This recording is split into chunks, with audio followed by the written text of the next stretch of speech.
Show d'ambiance le vendredi 21 juin 2023 à Kodjo, localité de la préfecture de Zio, à environ 50 km au nord de Lomé, où une délégation du Programme des Nations Unies pour le développement au Togo, conduite par la représentante résidente Madame Binta Sané, en collaboration avec l'ONG Association Vie Précieuse Togo, AVIP Togo, a mis en terre au moins 500 jeunes plants dans le cadre de la campagne nationale de reboisement 2023.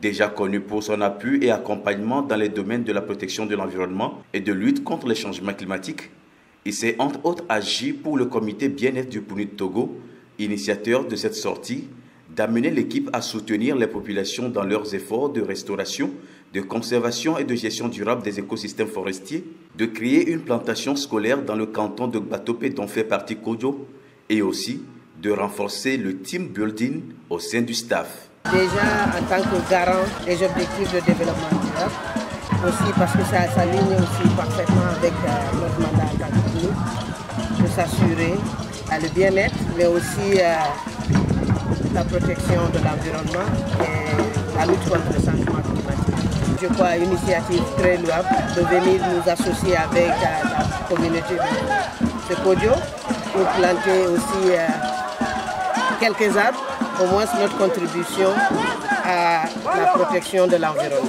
Sont ici mises en terre de bonnes essences forestières produites par AVIP Togo, telles que le Kaya sénégalensis, le Terminalia mentalis et le Sénat siaméa. Il faut dire que le choix de cette localité pour cet exercice n'est pas anodin. Kodjo est en réalité l'un des villages où l'ONG AVIP Togo, bénéficiaire du programme de microfinancement du Fonds pour l'environnement mondial PMFM, piloté justement par le PNUD, met en œuvre le projet d'appui à la gestion durable des forêts sacrées de Kodjo, Ravé et Adangbe.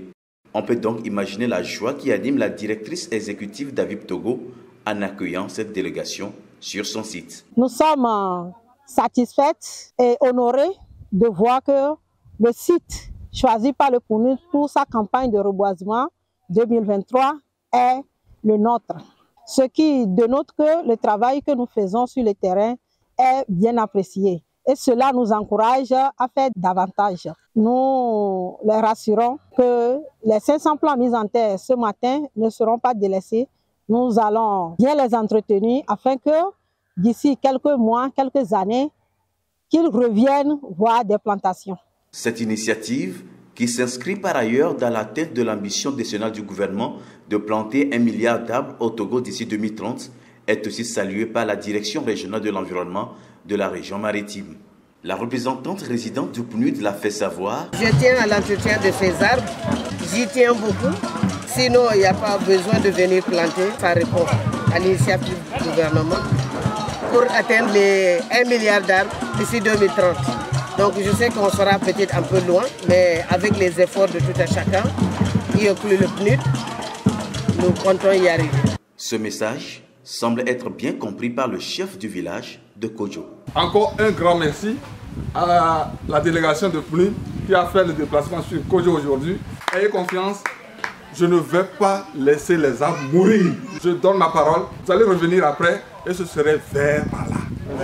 En plus de ce site au CEG Ravé Kodjo, un second site a également été reboisé par les femmes bénéficiaires directes du projet d'AVIP Togo.